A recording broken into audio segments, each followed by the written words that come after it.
Hello and welcome to another episode of Intuitive Creator Spotlight. Today, I'm honored to introduce Bonnie here in our beautiful space. She is a dedicated health and wellness specialist with a passion for transforming lives through a holistic approach to well-being.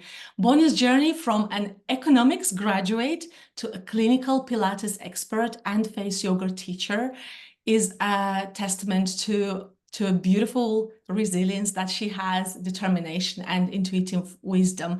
I'm super happy to have Bonnie here. Hi, Bonnie. Welcome to our video.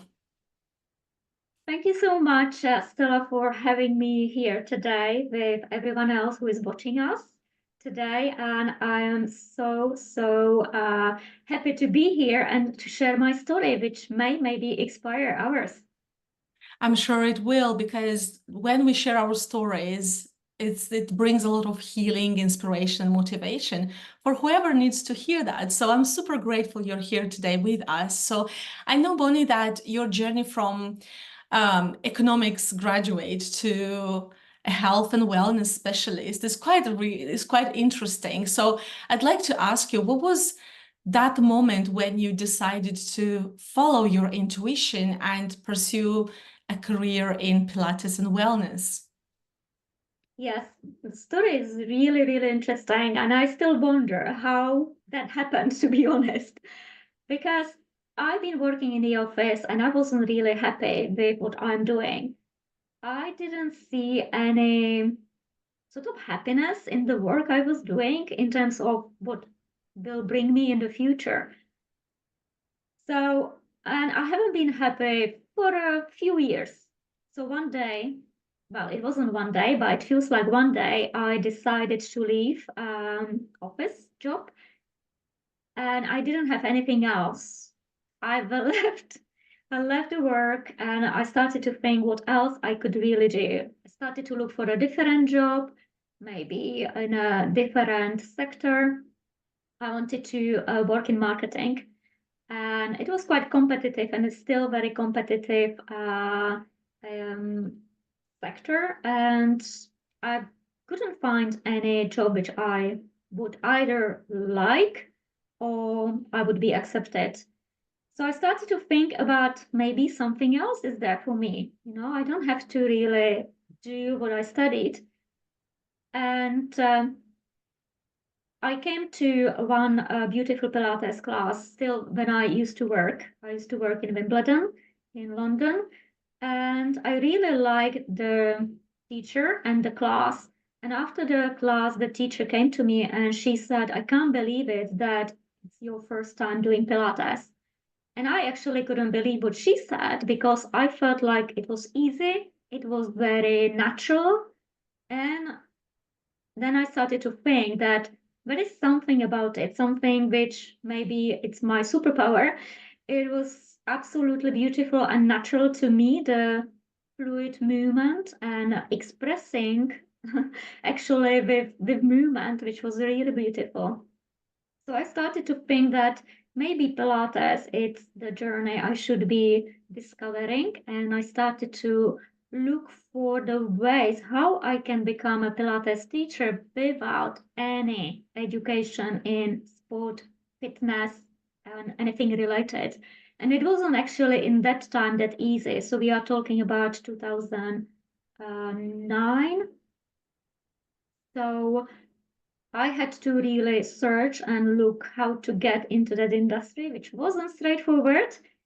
I decided actually to become a personal trainer before becoming Pilates teacher. And the reason, there were two reasons.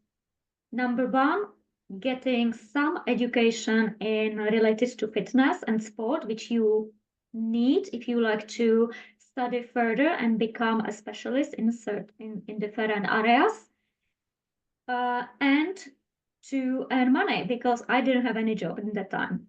So I decided to do personal training, getting a job as a personal trainer, self-employed, and and then I studied Pilates. Wow, that's super interesting. And it's very funny how sometimes we just think, oh yeah, I'll just go and try that thing. And then you go there and you feel like, Wow, it was meant for me to be here, to connect with this person, in your case, with the teacher, to go through this experience, to just give me that spark. And what a gift that you decided to then follow this passion. Now, I know, Bonnie, that throughout your life and your life experience, you faced numerous challenges and accidents on your path. So would you like to share with us how these experiences really shaped your approach to wellness and health? Well, first of all, I live in London and obviously I speak English, but that's not my first language. So I think the number one big move and transformation in my life was to decide to live in the UK. So that was number one because I come from the Czech Republic, where I studied economics, marketing, and management. And I decided to learn English because I needed in order to get a job after my master's degrees in my country. I decided to come to London, study English, get really good with um, speaking fluently. But things changed, so I stayed for longer. I got a job in the office and so on. So I think that really was sort of quite difficult, challenging time, but it did teach me lessons and made me more strong and resilient to be able, when I decide for something, to really sort of go for it. Because it's not that easy to come to a different country and basically start living. Plus, my English was really bad when I came. So I had to find my own way in terms of not only studying, but also working, finding a job, and then obviously working for some time and then deciding to change later on, which it was purely intuition. And I still can't believe that I so deeply trusted my intuition to go for my heart was saying, even though it didn't make sense at all. It didn't make sense to anyone around me, my friends, my family. They really thought that I got crazy, that I wanted to suddenly do completely something different and without having actually much experience in Pilates. Um, but when I started to do personal training, there were other things happening.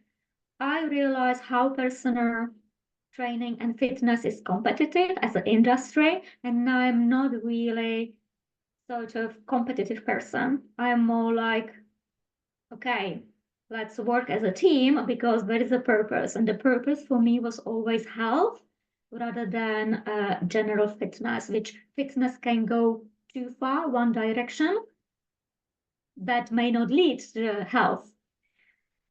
So that was number one thing, finding fitness industry as such really competitive and really hard to work in. And number two was, as I was working as a personal trainer, doing any hours, any days, working evenings, very early mornings, weekends, I had no life.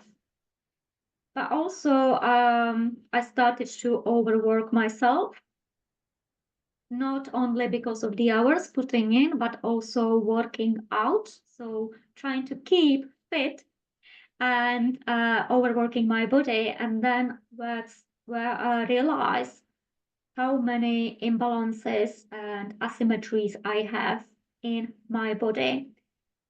Not knowing, even though I went through some injuries in past as a child or as an adult, there were minor injuries where I just fell, I sprained my ankles badly, I had a cast, I broke my elbow, and so on and so on and so on. I had many of those little things in my life which many people recover. But if you put your body under strain or pressure, it could be emotional pressure, could be physical. That's where we start really feeling that we are not healed completely. And this is what I started to feel working as a personal trainer. And things were going really wrong direction, where I ended up having constant pain in a hip and back. And I was seeing all sorts of different health professionals, and there was no solution. And in that time, I was completing my Pilates education. And I think it was about a year after, or maybe 1.5 or 2 years after, I completed my basic Network Pilates certification. I decided to study further and to become a rehabilitation, comprehensively trained Pilates teacher. Because I wanted to go deeper. I wanted to know what else I could do for myself, but Yeah. also for others I met in a gym, um, to go through the sort of complete recovery journey. Because I could see that going to the gym or even having personal trainer is not guarantee for having full recovery when it comes to rehabilitation. There is much deeper work and understanding of how our body works.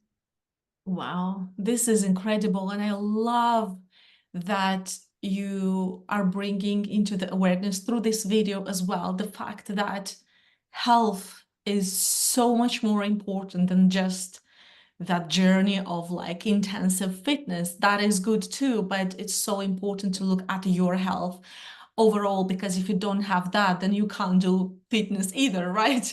You can't go and do Exactly. like hours and hours at the gym. And it's clear that you've been through so much physically and emotionally to understand these things through your own experiences. And this is incredible that you then decided to use that in your favor eventually and then help others. And I have to say, Pilates has been a big part of my healing as well. When I gave birth to my daughter, and um, my hips and that area was totally shattered for me. And that one day I asked for guidance, and I was like, please, universe, help me, guide me to where and what I need to do, because I didn't want to go for painkillers and stuff like that, because that's going to do nothing for you, right? When you're everything there is so painful, right? And that was my guidance too, Pilates too, but not as in like being professional, but just to go through that healing. And I can say as a client, right, as a person who received that, that Pilates is an incredibly healing practice for our body. And I'm super grateful that you decided to go forward with it, because many people need that, and I needed it myself. So let me ask you this, Bonnie, what inspired you to then specialize in Pilates and the management of the lower back pain? So when I was going through personal training, as I said before, it is competitive industry, and I've never saw myself as only being a personal trainer. So it wasn't really my calling. I knew that I want to be more than that. And in that time, I saw Pilates as the number one thing because I didn't know anything else.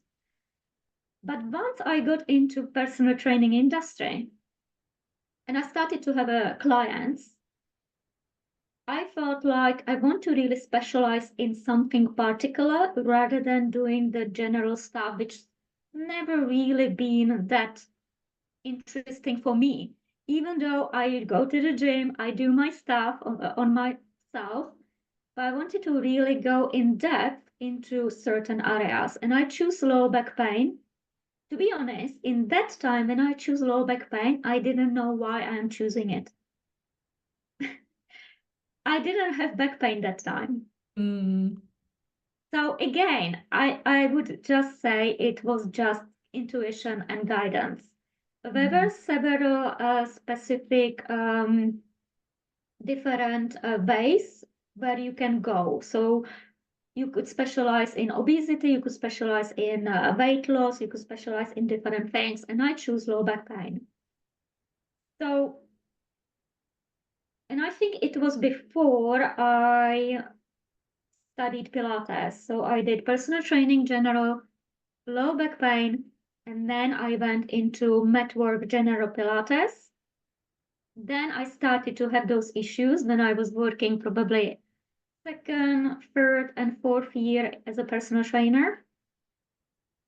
And because of the background in low back pain, I knew that there are very specific exercises and specific ways and rehabilitation ways how to deal with specific issues. So that led me into looking more further into general rehabilitation. And I was deciding literally for probably a year or year and a half, shall I do these specific specializing in Pilates as a rehab Pilates or not? And then I got really in a bad sort of stage of my own body where I was in constant pain and flare-ups. And that was the point where I decided that I will do it because I had all sorts of different scans. I was going to physiotherapy, different physiotherapists many times. I had some orthopedics consultations,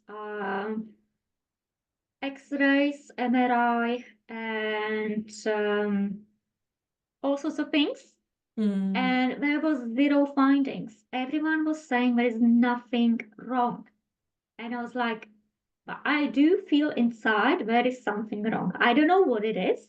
You can't tell me. I need to figure it out. And that was the turning point where I wasn't getting answers outside and in a health from health professionals, where I wanted myself to dig deeper and find the answers.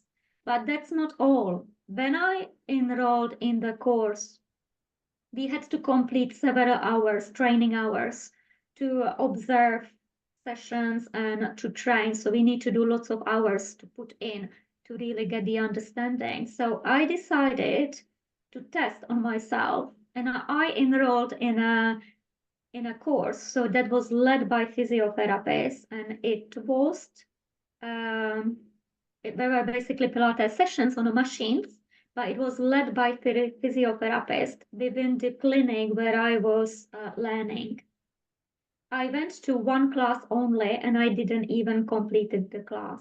I was in so much pain after first 10 minutes in a class that I couldn't do it. And that was another point where I was asking really myself, this class is led by physiotherapists. This class is for people who have certain issues, joints issues, back pain, and so on. I didn't last even 10 minutes. I was like, there is something not right.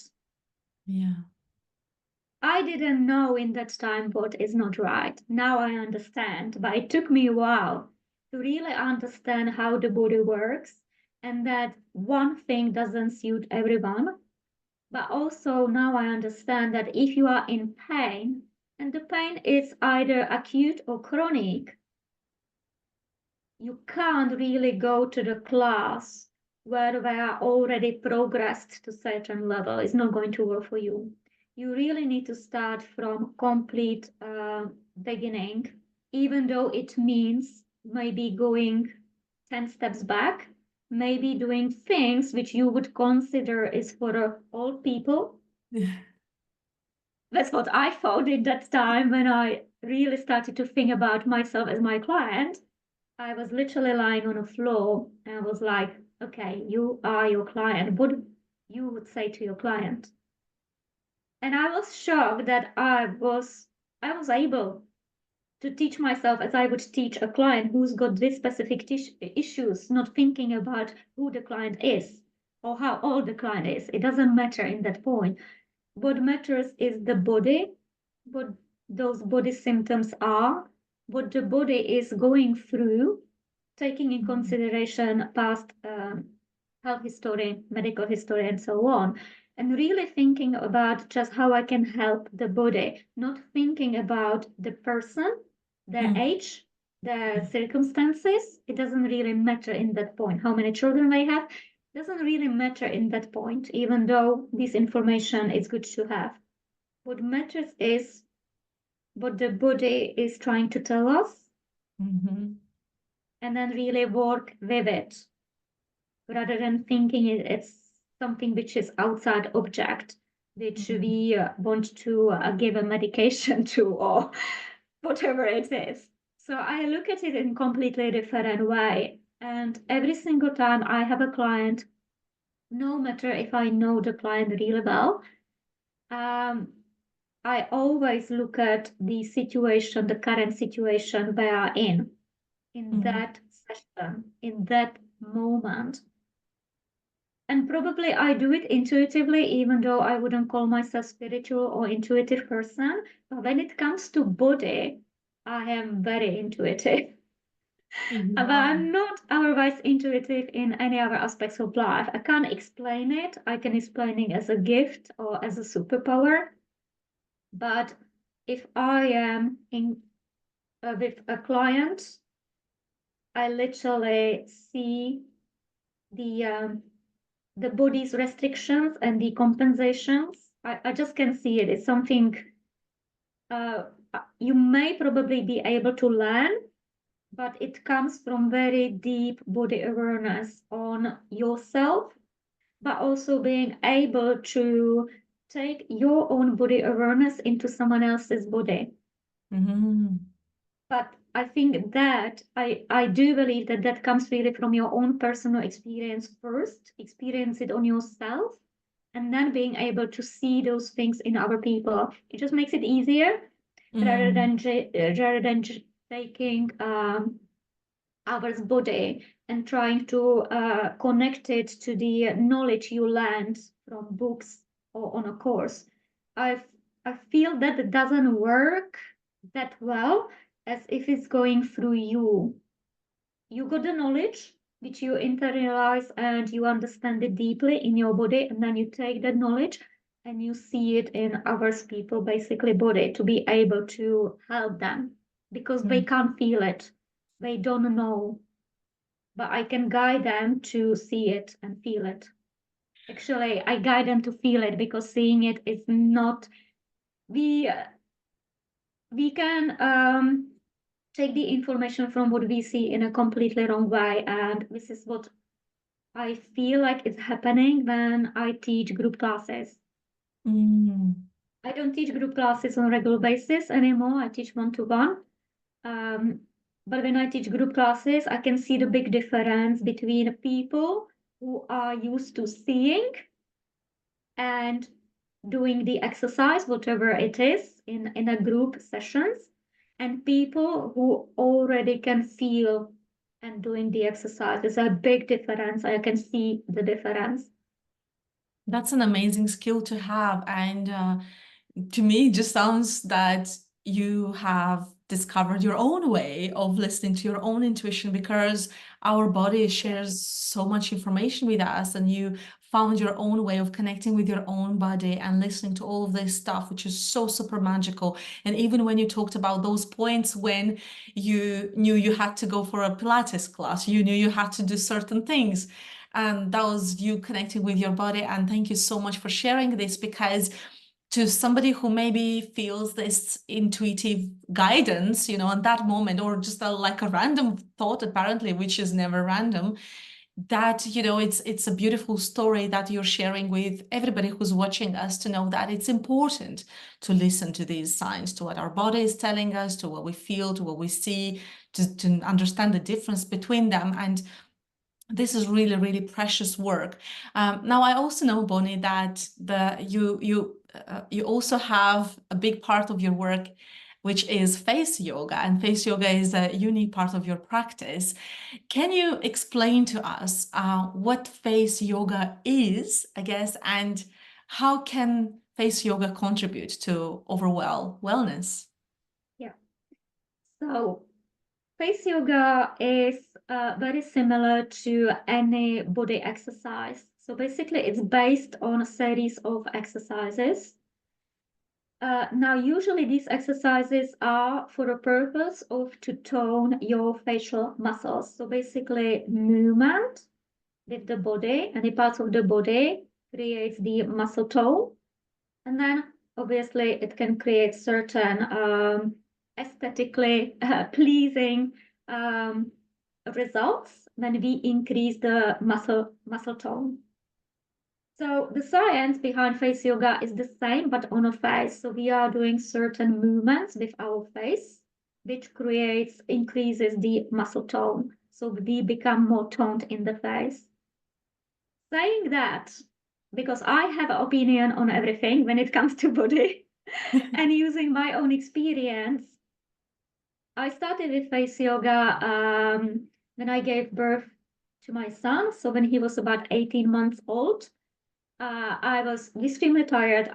The nights were not really doing, nights were nightmare to be honest, because our son really didn't like sleeping. And he's extremely active, and he's still extremely active now, being 7. I really struggled with getting enough sleep, and it showed on my face. So obviously, if we can't get what the essentials, what our body needs, which is obviously nutrition, sleep, and movement, the body will suffer. And on a face, we can see it on the eyes. So for me, the eye area was the number one thing. And I started to look for exercises online. Give me exercises for eyes. And then I came across face yoga, which I had no clue that face yoga existed, 2019. And it was interesting for me as body practitioner and as someone who is working with the body. So I started to really look into it, like, this is really interesting. That's how I got into face yoga. I did it for myself to, again, like I did with the body, to help myself. But when I started to study face yoga, I realized how many asymmetries and imbalances I have in a face. Surprise, surprise, as I have in a body. So it's not actually a surprise from what I know now. That's 5 years later. There is a relationship between the body imbalances and facial imbalances. That's number one thing. Now I know. When I started with face yoga, I hardly could do any exercises, which is for the center part of the face, the cheek and mouth area, because I have misaligned jaw. But there is a connection, which I am now learning more in depth. I can't do everything at once, so I'm learning step by step, between jaw and pelvis. So there's a connection between jaw and pelvis, jaw and body. So with my asymmetries of the body, which I know is misaligned pelvis through some injuries to my lower body, but also I realized when I started with face yoga, I have misaligned jaw. Surprisingly, same side, same jaw. Issues and pain, so same hips, same side of the lower back, and pain in the same side of the jaw. So there is a relationship between the face and the body in terms of especially jaw issues. But many people don't know that the jaw issues relate to then tension in the temple area. The temple area relates to any issues with your eyes. So if you have a droopiness with the eyes, we would look into the temple area and possible scalp and tension in the neck. So there's lots of connection when it comes to face yoga and body. Even though when you look online, we usually find information about face yoga, facial exercises, possibly massage techniques, and other modalities which helps our face, which could be face cupping, which I personally love, or gua sha. But we don't really get the full picture. So face yoga will work beautifully for everyone because it's increasing blood flow and circulation into the area in the face. So when you see before and after photos, the first thing you see is the radiance. So you get a really radiant and glowing skin. But the radiant and glowing skin, it's coming from increasing blood flow, getting more circulation into the area of your body you are working on. This happens in the body as well. We just don't see it. Yeah. Wow. This So is it's really fascinating. powerful. It's powerful. And it's definitely beneficial, saying that if you find certain things difficult, there is an underlying issue. And the issue is usually not where we see it or where we feel it. Yeah, sometimes it's, it's easy to just say, yeah, I have this headache, let me fix the headache, right? But then when you look deeper into where this is coming from and you look at the overall picture, the lifestyle, and so many other elements, then there is definitely something that it may even surprise us. Oh, this is where it's coming from. And what you shared here is just so interesting, and I'm sure it's going to help many, many people who are watching us, because there is so much connection between parts of our body, and also our body is like sharing information with us to understand ourselves better and what's going on in our life as well, because our body can't just sit at a table and have coffee with us and tell us, hey, look at this way in which you're living your life. Just look at it. But what our body does is just giving us discomfort, pain, just and all of those things. And then it's our job to look at that. And thank you for doing this kind of work to bring the awareness and to help people around you and those people who come into your world to work on it and with it as well. And to everyone who's watching us, I will add the links to Bonnie's pages and other places where you can connect with her, because as you can see, she has a wealth of knowledge and it's just incredible, especially because I can tell how connected you are with your own body. And that's, bringing into the world the intuitive part and the guidance as well. So to everyone who's watching us, please follow Bonnie and connect with her, because it's so useful to be guided by somebody who has been through these experiences and they understand what can be behind that. Obviously, it's individual to everyone, but what can be and how to narrow down all those, oh, it could be this and this and this and this and that. So it's just so beautiful that you are doing this kind of work, Bonnie. So I know that eventually you decided to create an online business. Tell us about some of the things that you've noticed when it comes to guiding people online and then seeing the results in those people as you're doing this work online too. Well, online business was kind of necessity during pandemic for me, because I lost all my obviously group sessions. And luckily for me, my offline clients were willing to go online, and surprisingly, they stayed online after pandemic. And there are various reasons. So online, it's kind of to easier to easier to get into. So let me explain. I'll take it back. So for my clients, they are quite busy people. They either have a business or they work in London in a city. So and then juggling family. When my clients were offline, the sessions were sporadic. There were lots of cancellations in terms of I can't make it, the transport and this and the family and going on a holiday and so on. However, when they started online, there were not that many excuses, and they started to be really regular with the sessions and with the work, because it was so much easier just to go and switch on the computer. But what I noticed also, that they progressed much faster. They got much better results in much shorter time Wow. because of being consistent. And they also see it and feel it in their body.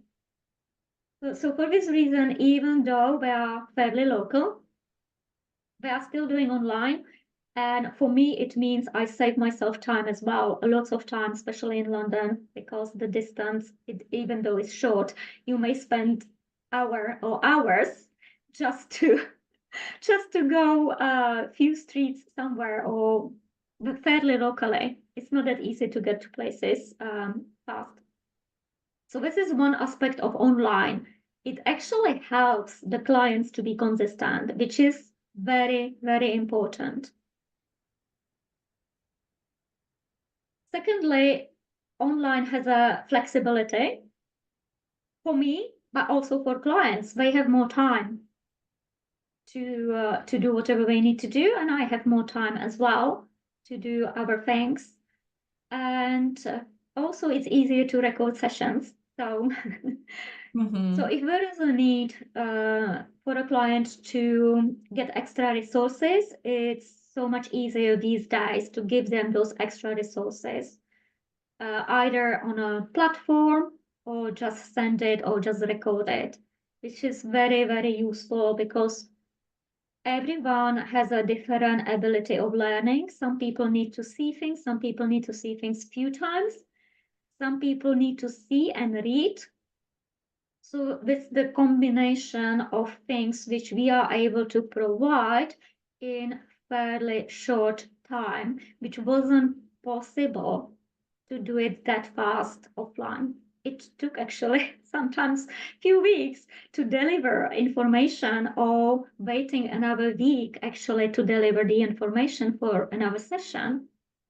But online, I can record quickly, or I have resources already ready, which I can send fairly Yeah. fast to a client, so the client really can crack on and do the work which they're supposed to do, rather than waiting for another week or weeks.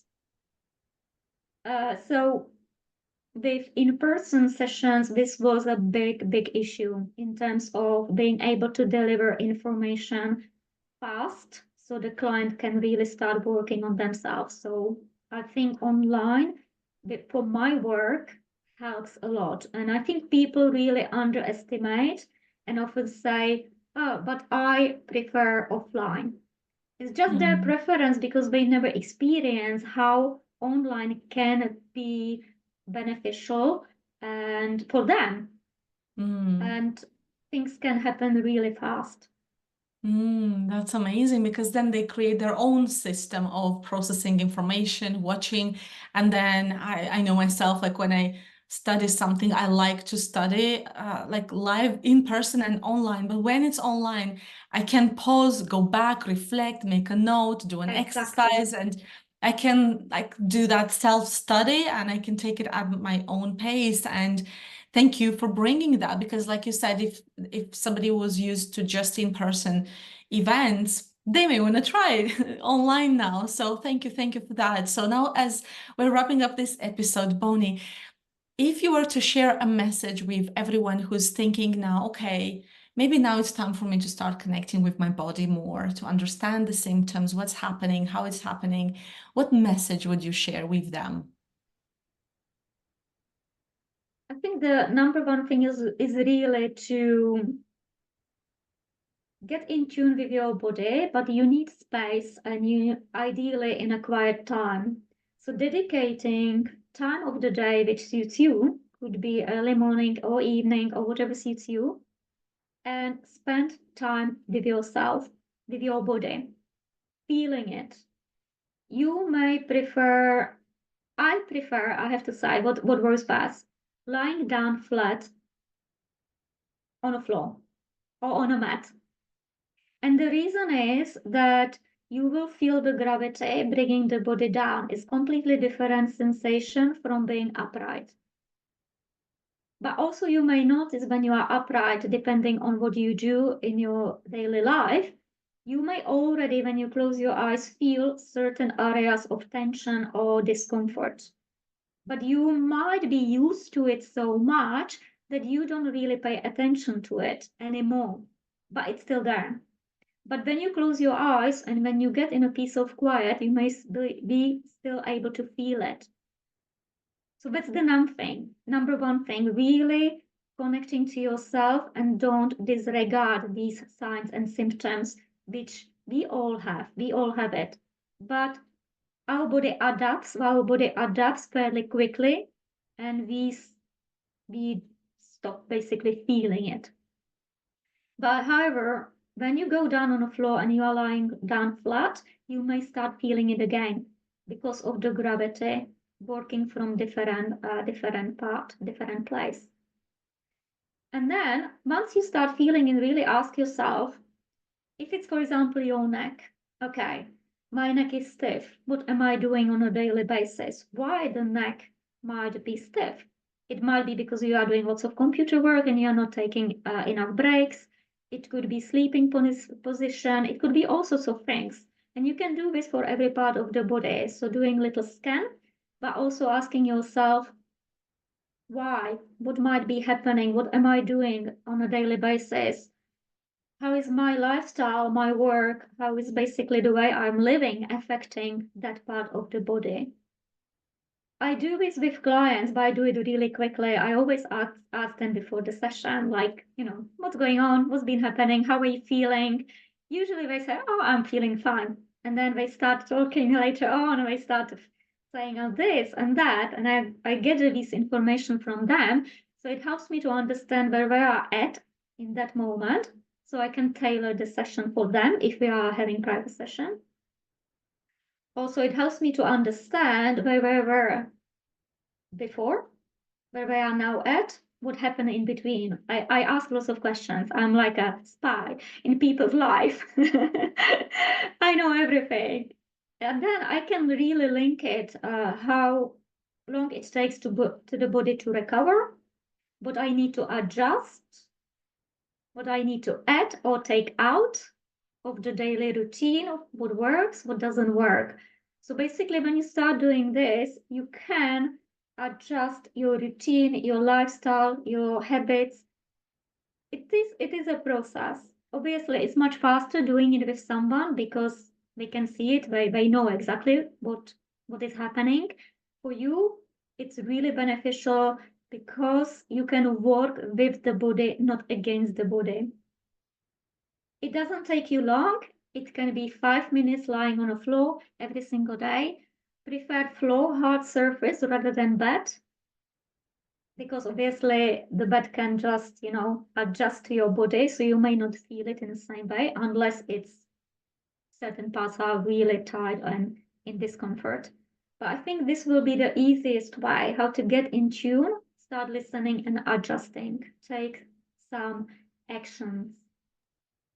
Thank you so, so much for this. It's really valuable, and the entire interview is full of knowledge and wisdom, and thank you for sharing your expertise with us and your story as well. I'm super grateful, Bonnie. Thank you, thank you, thank you. And to everyone who's watching us, I really appreciate you. Don't forget to like this video. Let us know what you think in the comments of this video. Ask us any questions. Don't forget to connect with Bonnie and also to subscribe to this channel. I can't wait to see you again soon. Thank you. Bye-bye.